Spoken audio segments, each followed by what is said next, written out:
Hello, everyone, and welcome to the EX Conversation. In this episode, I sit down with industry veteran Jason Anthoine, who tells us about his 40 plus years in the industry, what's changed, what's still the same, and also how courage could be what unlocks progress for internal comms and employee experience in the next decade. Let's get into it. Hello, Jason, and welcome to the EX Conversation. Well, thanks so much for having me, Kaz. It's good to see you as always. Good to see you too. Was first introduced, actually, I first saw you on LinkedIn kind of talking about some thought leadership and insights in the space. But the first kind of glowing recommendation I got for yourself was from Joanna Parsons, who I know has worked a little bit. Yes, such a delight. I love Joanna. Yeah. And then from that, we had you at our conference at Unite. Or before that, actually, no, we had you at our event in Atlanta. Atlanta, yes. Y'all were in my hometown. Yeah, exactly. And then we had you at Unite. One of the things that's consistent is you're a very clear communicator. You explain your point very well, and you've got the experience to back it. Tell me a bit about that experience and your time in the industry and where you've worked. Gosh, how long is this podcast? I think this is my 37th year in communications. Almost all of that has been in internal comms, employee experience, and culture change. And so from day one, my very first job, I had to do just corporate communications for a bank, which meant internal comms and external comms. And I quickly realized that I do not like doing press releases and calling reporters, but I really like doing the employee newsletter and writing things for leaders. So from that moment on, I've really sort of stayed on the internal comms and culture change side of corporate communications. But a lot of that experience has been, with what we call here in the States, Fortune 500 companies. And as I like to say, the less fortunate 5,000.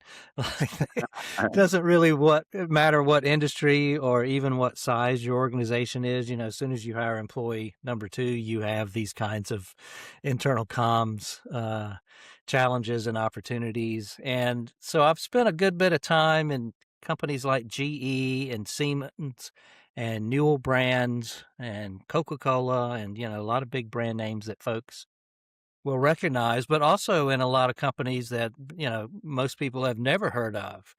But they all have the same sort of challenges, reaching their employees and informing and involving and inspiring them. And so I've just, I've spent my whole career really helping organizations be a lot better at that. And there's a whole lot of reasons for that, but to me, the main reason is, and we all spend 40 plus hours a week doing this stuff at companies. And so, we ought to enjoy it. We ought to be getting a lot out of it. And so if there's stuff I could do to help make that a better experience, then that's really what I like to stay focused on.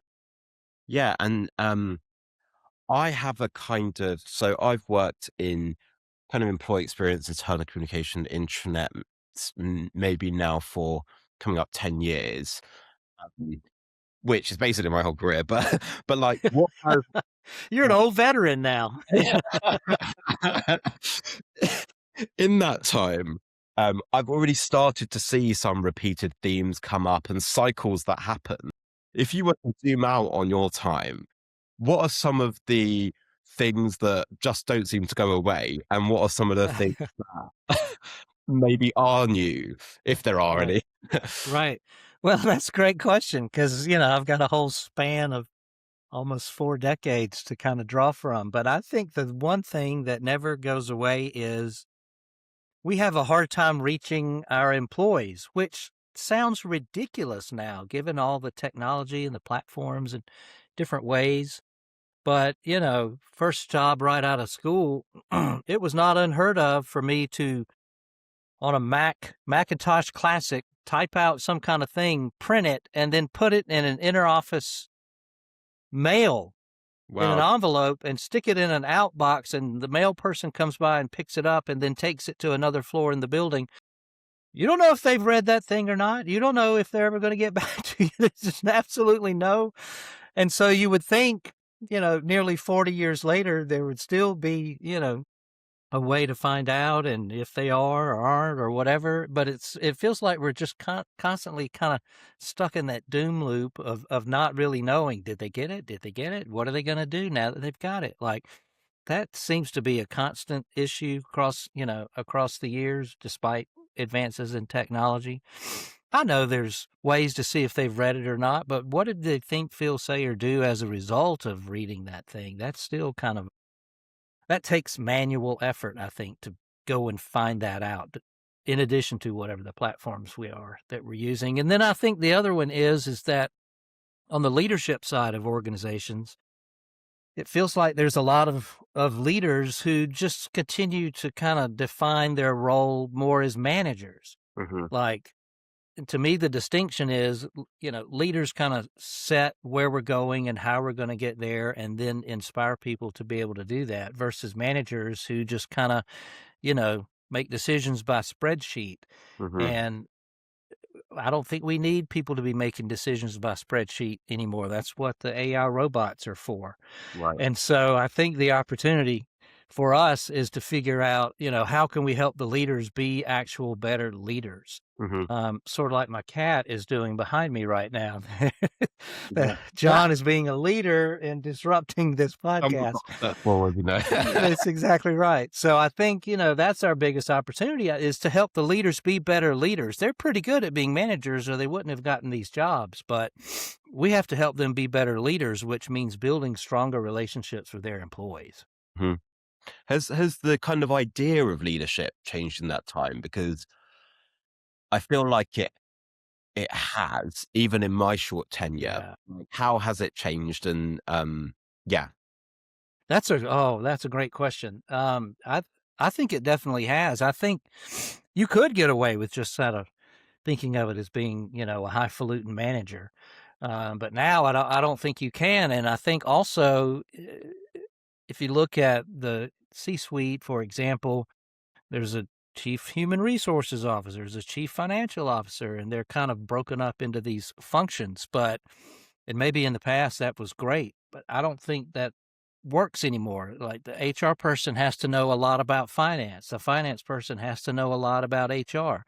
And so, in the past, where you might be able to kind of be like a really tight specialist, now you have to be a generalist as a leader.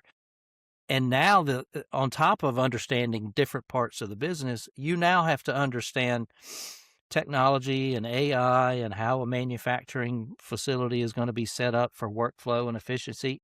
And you also have to know demographics and psychology and behavioral science to understand both how your customers and your employees are acting and reacting. And, they don't teach all of that in one go at universities or technical schools or wherever it is they may have gone. And so it's just incumbent upon them and us to sort of broaden that realization of the role of leaders and all the different facets that come with it.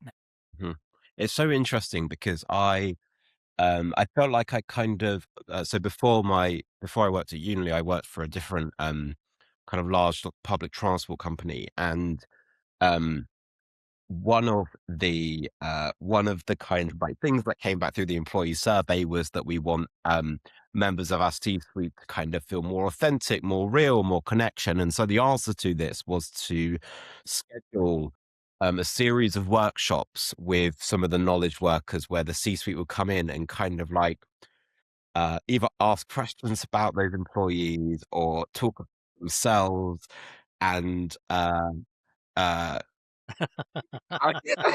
It was just an awkward thing, wasn't it? I think by the end of the workshop, so I was in internal comms, but I work closely with the internal comms team, so I got to sit on quite a few of them. And I think people left more disenfranchised than they started. And so um, it's kind of like a weird thing to actually like articulate, but there is kind of, someone actually asked me recently, like whether I preferred, about previous colleagues, whether I preferred leader A or leader B. Uh-huh. And leader A is much less opinionated, very kind of more vanilla, like nothing too controversial. Um, uh, and but actually maybe a bit more personable on the surface. Leader B is less personal on the surface, but very opinionated, has a clear vision, articulates that vision very well, and sets the direction. And but Yeah. much less personable. And my gut instinct was like, oh, I much prefer. Well, I much prefer leader B, which Sure. a clearer vision, direction, maybe a bit more controversial, but at least it's something to believe in. So I don't know That's whether right. these kind of like leadership dynamics, whether they're playing out in real time and it's evolving, but it's certainly like an interesting thing. It really is, and it's funny you mentioned that because I think, a lot of times when folks like us wanna get employees and leaders together, everybody, sees the value of that, I think. But I think leaders in particular, they've been trained to judge themselves based on whether or not they could give a TEDx presentation. We've just put so much expectations on leaders to the point now where they think, well, if I'm not a rock star, leader, I'm not really effective. And I don't think that that's necessarily true. Like in your example, you might prefer the personality maybe of leader B, but you might also prefer the operational acumen of leader A. And so to me, there's room for different types of ways that leaders approach, their work and their employees. And they don't all have to be the same, and they don't all have to be rock stars. Um, and I don't know that the leaders fully understand that. And I don't know that we do a good enough job helping them embrace who they already are. Just Mhm. be who you already are. And we can help, make that the best that it can be. We're not asking you to be something different. We're asking you to be yourself. And that's always good enough. And so I think, the more we can kind of lean into that, I think the more cooperation and the more comfort level our leaders are going to have in truly being themselves. That's what employees want. They don't expect polish and, all this, you know, kind of stuff like that. They just want you to be yourself. They're themselves. Just meet them where they are and be comfortable in that, I think. That is so interesting because actually I had like a bit of realization there, which is in my head, now you can kind of look at a kind of leadership team as almost like a band, like the Spice Girls Yes. equals, Yeah. understand they have pros and cons, and you a kind of effective communicator might bring out some of that and make sure that the people see Yes. the realness and that they have different value to add to that group. And that's so interesting. Yeah. No, you're exactly right. Spice Girls or the Rolling Stone or whatever the example, Rubik's Cube, it has different colors on different sides. Like it could be a whole lot of different examples, but it's all those things that come together that make the thing really work. And if every side of the Rubik's Cube was red, there would be nothing to solve. You know, it's because it has those different colors on it that when it's scrambled and when it's not. And I think the same thing here with the leaders. There's a lot of value in everyone being individual and bringing themselves, not mirroring others, but really embellishing what they have to offer. Is that was that analogy kind of to do with the disc profiles? Yeah, there's so many of those things out there, and pick Um, one. They're all about as good as the others, but I think the point is just have a mix of folks, and not only you be comfortable as with that as the trusted advisor, but them be comfortable with that. Oh gosh, I'm not as good a speaker as the CFO. Okay, that's fine. But you know more about this over here than the CFO could ever know. And people want to hear that. That's okay. Just be yourself. and the kind of final bit I wanted to talk about your career was this more recent move as part of leading Arketi Inside. That's a really interesting Yeah. market move. I found it interesting at the time. Tell me a bit about that. Yeah, yeah. So, I've been kind of running solo here for a while, with a lot of fantastic contractors with me, people who are helping to solve problems for clients and things. And so I've got a friend who's been running a B2B marketing firm in Atlanta about as long as I have been doing, internal comms, aware of each other. We've been in PRSA and IABC and things like that together.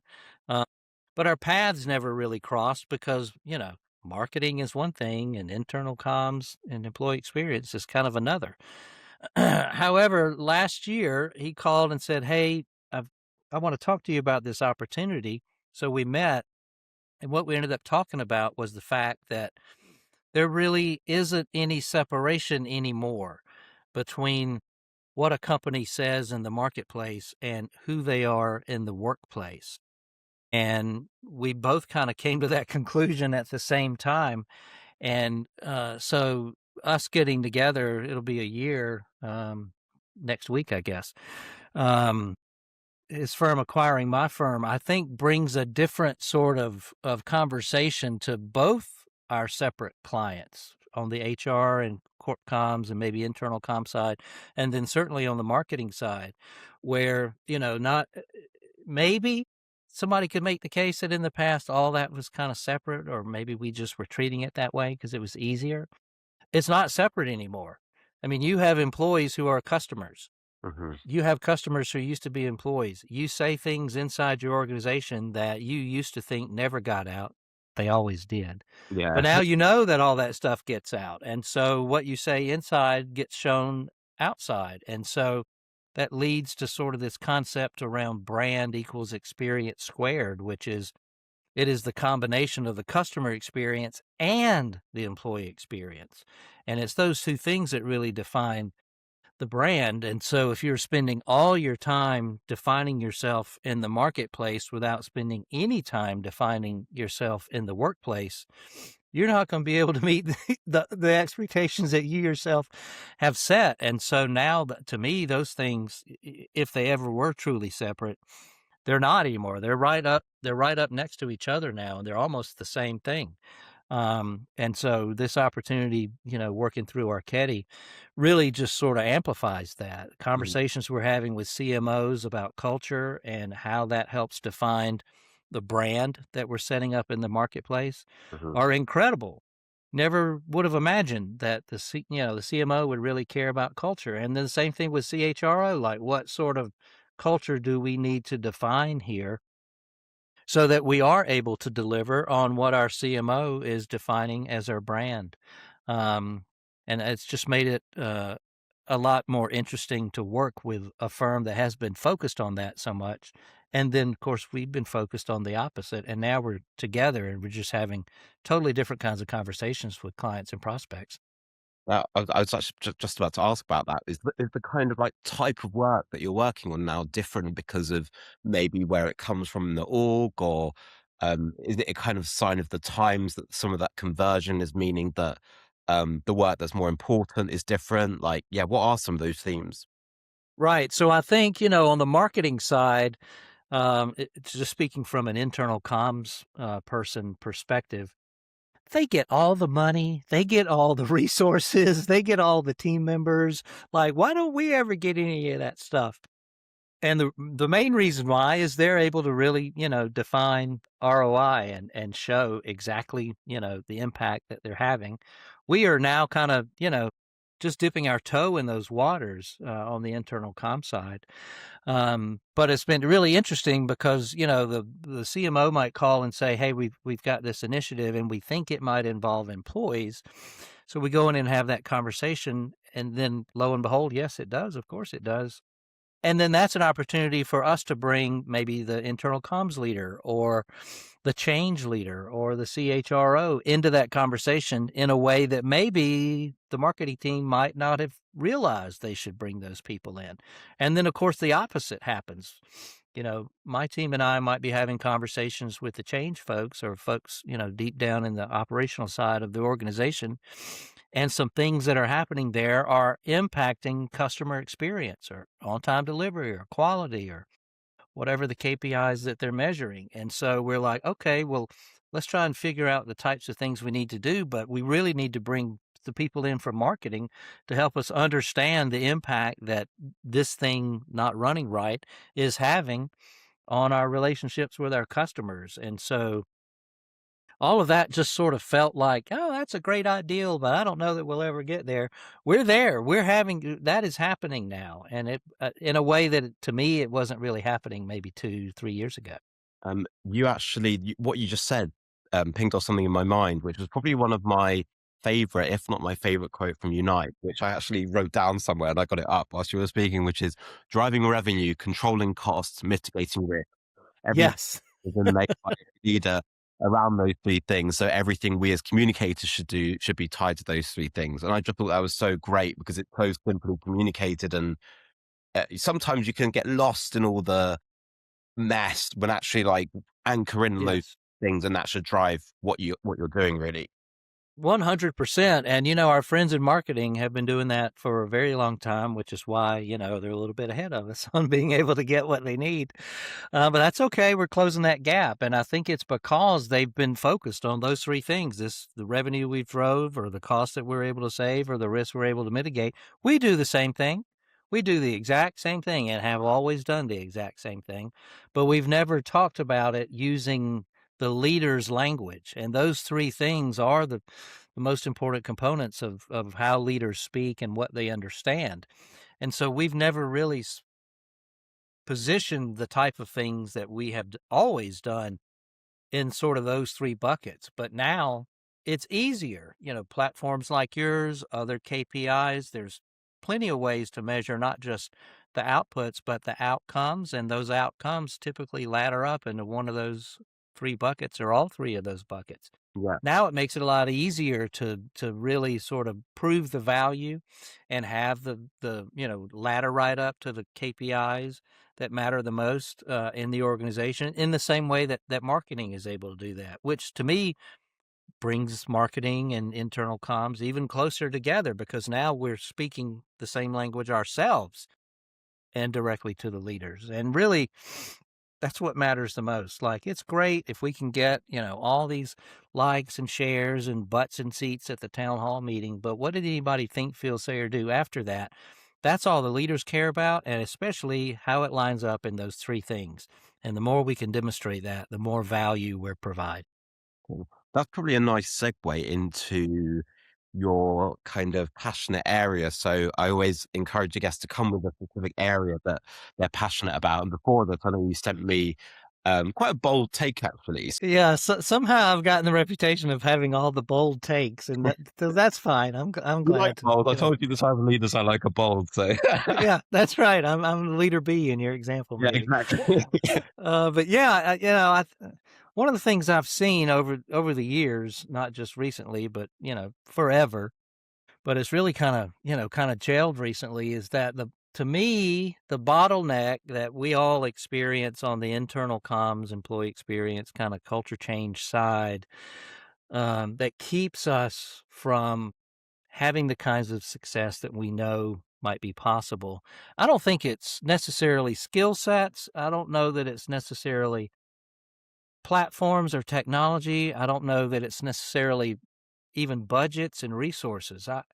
To me, it comes down to courage, and having the courage to, like we just said, be bold and say, these are the expectations that my team and I have based on whatever the senior leaders have decided they want us to accomplish. Great. Here are the things that I'm going to need to be able to do that. And if I don't have those things, all of those things, then I might only get to 35% of that goal or 75% of that goal. But if you want me to get as close to 100% as possible, I can show you how we can do that, and then I can tell you exactly what it is that we need. And if we don't get that, then you're going to need to lower your expectations about what it is that we can produce as a result. That takes courage. Hmm. That takes people realizing that we can just whine and complain and just be victims of the situation, or we can step up and say, if this is what you expect, then this is what we expect. This is what we have to be able to deliver that. The flip side of that is same thing with leaders. I don't know that they themselves feel as courageous as we would like them to sometimes in how they talk about the work, the role that employees play in accomplishing whatever our tasks are and our goals and objectives. It just feels like there's a lack of courage there as well, that they have trouble calling a spade a spade. Hmm. They are sometimes reluctant to hear, raw and unvarnished and 100% true feedback. And even if they do hear that, they don't seem to be able to figure out a way to react to it. And to me, all that's just a lack of courage. Like, if we put 5 people in a room and say, here's the problem, those 5 people will figure that out. We put 20 people in a room, we'll never get to a solution just because of groupthink and all these other things. And Yeah. what breaks through that groupthink and gets people to really be bold and act is courage. Somebody's got to stand up and say it. Is there a kind of irony that courage is almost kind of part of your communication skill set now, as it were? And so is there kind of like a divide between the way in which communicators and employee experience deal with their role and the people that they deal with versus how they deal internally? 100%. Like, think of the example that you just had about leader A and leader B. Mhm. Perhaps in a town hall situation, leader B would be the one that you would want to put up there and to lead the town hall. However, leader A has the bigger title. We're going to have to let leader A get up there, even though he's probably not the best at doing this. But leader B, she's really strong. It'd be great if we could have her instead. Say that. Mhm. What you have to say that. Yeah. Now, that doesn't mean you have to be ugly about it, but you have to let leader A know you have fantastic skills. And we need those in a lot of other areas. In this area, leader B has the best skill, so that's why we would like to work with her on this. Is that going to hurt people's feelings? I don't know, and I'm really not worried about that. We are here to have things be effective, and if it can be more effective by using leader B versus leader A, then you have to have courage to say that. And the leader A has to have courage to admit that that's true, and then we let leader B do it. Mhm. And do you think this kind of courage is you kind of actually kind of rightly called out that sometimes in a lot of my conversations that actually we skew towards white collar workers and maybe not towards blue collar workers. What sort of led Yeah. you to this? Like, how did you come to this realization that courage is needed? Where did you get that knowledge from, and how have you seen that kind of be the thing that unblocks the progress that we need? That's a great question. And I think, regardless of, blue collar or white collar, whatever type of mix you might have in your organization, to me, it is most pronounced whenever you do any kind of survey. Everybody loves to do engagement surveys and satisfaction surveys and, call them whatever you want. Are they valuable? To a certain extent? Most people lie. They're not going to tell you the truth anyway. So if you want to make decisions based on half truths, that's up to you. But I think what happens is whatever the survey is, and we ask, and employees say, we collectively would like to see A, B, and C. I don't know that could be more clear. We've asked the questions; they've given us clear answers. We would like to see more work in A, B, and C, and then the leaders look at that. All right, they said we need to do A, B, and C, and then they don't do A, B, or C, or if they do them, they just kind of half do them. Hmm. Why? Why? Why is that? It's because they don't have the courage. Don't tell me you don't have the budget. Don't tell me you don't have the time. Don't tell me you don't have the resources. You don't have the courage to admit that maybe what we were doing hasn't been as successful, and our employees have come up with ways for it to be more successful. What can we do to help make that happen? Instead, there's hemming and hawing and dragging things out, and by the time you even get around thinking about how you might do it, it's time to do the survey again. And then people are like, well, I'm not going to answer any more of these questions. You don't even do any things I've already told you to do. Yeah. And it's primarily because of courage. It's not budget. It's not skills. It's not even I want to do it. Nobody stands up and says, we are going to do it, and here's how and when. But also, is there kind of like an element of like cutting off your nose to spite your face? Does that term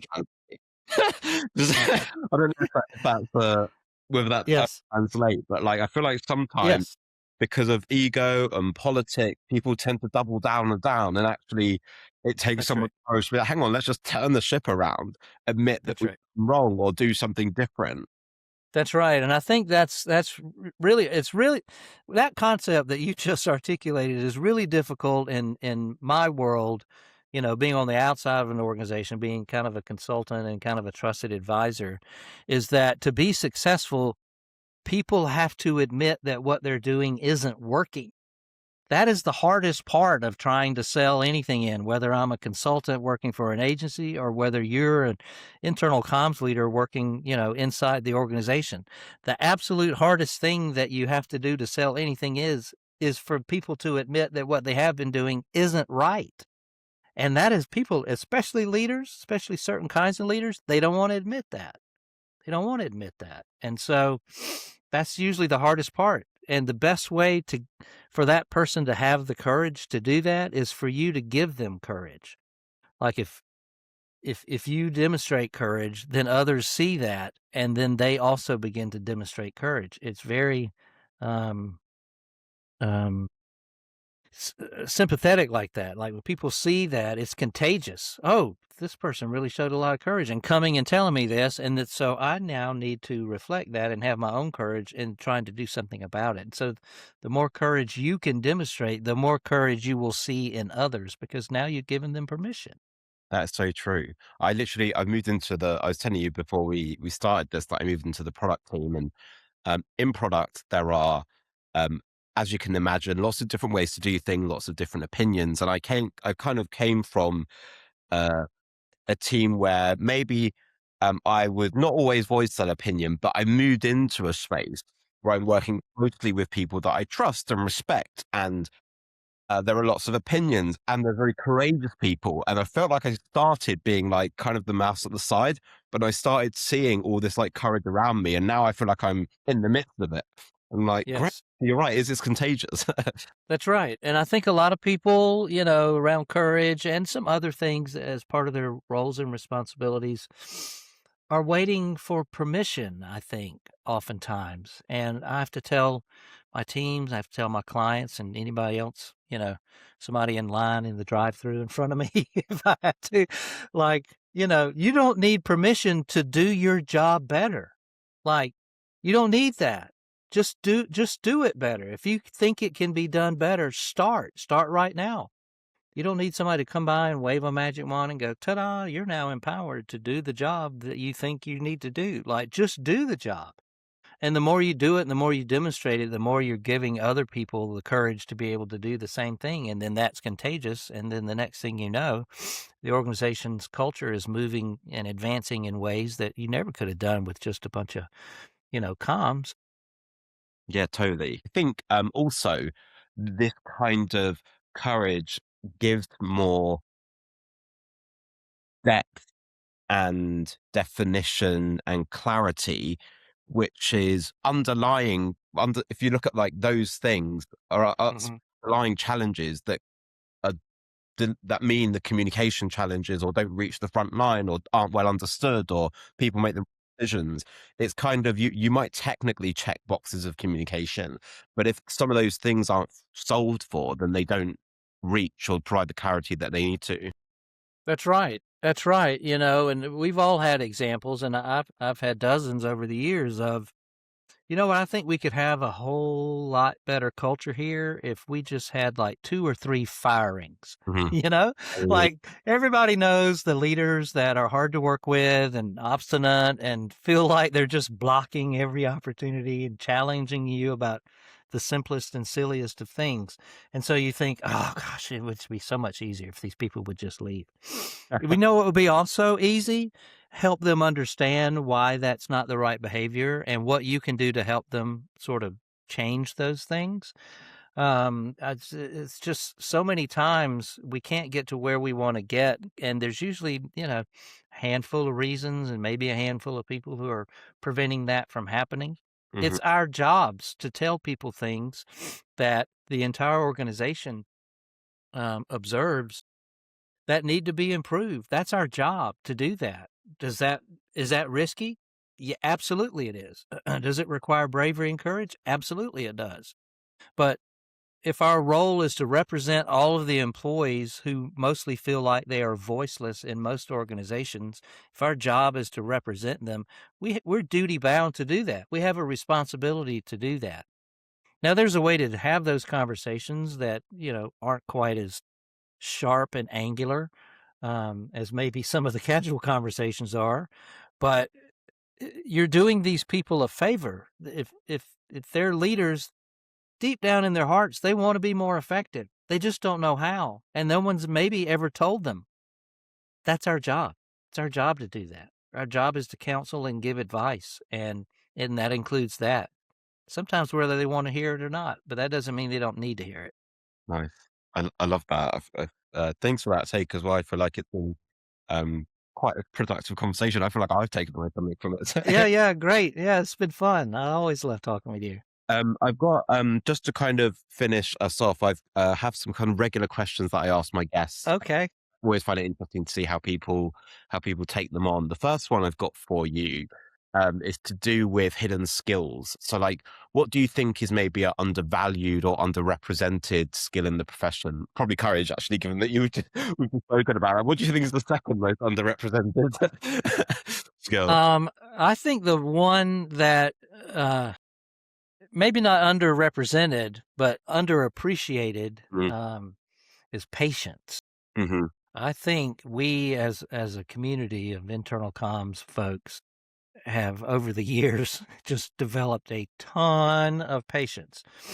And we are really good at that.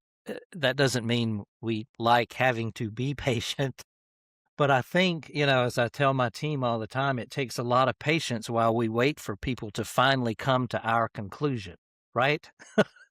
That doesn't mean you should stop. It doesn't mean you should get frustrated. It just means that you just got to keep on keeping on. And that takes a lot of patience to be able to do that.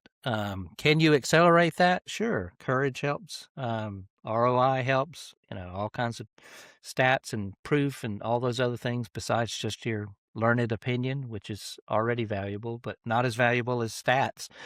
And so, can those things accelerate? Yes. But I think we are really good at patience, and I think that is underappreciated. Because what that means is we aren't constantly flying off the handle. We aren't constantly pressing for things without any justification as to why they would be good. I think we're very patient and measured, and I think that's underappreciated. I agree. I think probably one of the, if not most patient roles that you see in organizations. So yeah, I agree. Yeah. The another question I've got for you is what one thing or concept from the workplace would you like to put in the trash? Well, I'm on record as not really being a huge believer in engagement surveys. Um, it's just a multi-billion-dollar scam industry that gets perpetuated over the years. I get it. Listen, I get it. You got to have something, and that's the thing. So, it's better than nothing, maybe. I could argue the other way, but I don't understand the value in that because the organization is asking their employees what they feel. And half the time people are like, I'm not going to answer this. Or if I am, I'm going to tell them what I think they want to hear. And then when we get that information, we rarely do anything with it. And the other thing is especially lately, when I say lately, last maybe 5-10 years, it literally is just a snapshot in time. It is a snapshot of whatever the period is that you took that survey. And 5 minutes after that survey closes, the organization has moved on and you are now in another trajectory and another kind of orbit. Mhm. And so looking at the results of that thing 3 months later, 6 months later, and then trying to implement something 9 or 12 months later, Yes, sir. that's too slow. Yeah. It's not real time. It's not even accurate the second that it's produced, much less later on. So I've never understood the value of them, other than a check the box exercise. And I wish we could just get away from that and just have things be more real time. And that takes human to human conversations and people talking to each other and real time reactions and things, not, something that takes weeks and months to gather and assimilate. Makes no sense. Earlier as well, about the point of like data validity. I was speaking to a friend last weekend, and they were saying that they had their survey to do. And I mean, I do talk about non-work stuff as well, but I do also, I'm interested in this stuff from other people's perspective and other organizations. And they said they kind of answer it to, um, they're trying to basically be more meta on the survey and understand, okay, what actions are going to be done based on this and how. Right. If I answer this a certain way, what are they going to do to me? How many different training classes I'm going to have to go to? But I was like, do you know what? good on you. But yeah. What I think is a better solution is just some focus groups. That's real time. You can act on it really quickly. You're getting direct feedback. Are employees going to tell their own company the truth? Probably not face to face, but they'll tell people like me the truth, even if they know that I'm going to go and say, this is what they said. They want the truth to be told, but there's all kind of political reasons and screens and filters in place between them and their employer. They oftentimes don't feel like they can be 100% truthful. There's a way to get to that truth, but the point is to get it directly from them in conversations, not some survey instrument. Yeah. And the final question I've got from you. So we have a tradition where the last question comes from the last guest. Yes. So this question, not knowing who that guest is, the last question I had that was set with the last guest was, in 10 years from now, where would you like to have seen your role progress? Wow. 10 years from now, let me see if I can do the math. I'll be approaching 70 10 years from now. So I think the way that I would like to see my role and our collective roles progress is that communications is embraced as a leadership responsibility and not a department down the hall. I think leaders, and we have trained them in certain cases, feel like, I don't have to be good at this. I have a communications team that could do this for me. Nope. You are a leader. Inherent in that job is your both desire and ability to be able to communicate with your employees. You don't have to be perfect at it. I don't care if you can even spell things right. Just do it. Just try. Just demonstrate that you care. And that comes directly from the leaders. Employees know it when it's communications by proxy, and we're the ones who are doing it behind the scenes. They know it. We know it. Everybody knows it. Why do we keep pretending like that's not the case? So what can we do to have leaders more fully embrace that role, formally and informally, digital or printed or in face-to-face, whatever it might be? But, the more leaders are leading and using communications as part of their role as leaders, the less time we have to spend doing that, and the more time we can spend on doing things that matter to the employees and to the business. But having to constantly, communicate on behalf of people who are absolutely able to do that themselves, the less time we are spending building things of value for the organization and our employees. Nice. Jason, I think that's a perfect note to end on. Thank you so much. It's so good seeing you, Kaz. Thank you so much for having me. This is fun. And you, Jason. Also, I need to collect a question from you for our next guest as well. So I would say, how are you going to solve for making sure that the employee experience for people who are not wired is equal to the employee experience for those who are? Amazing. That's good. If you enjoyed that episode, then remember to click to subscribe, because there's much more where that came from. And let us know in the comments which bits you enjoyed and found super insightful. Also, if you would like to be part of the EX conversation and feature on the podcast, then please get in touch.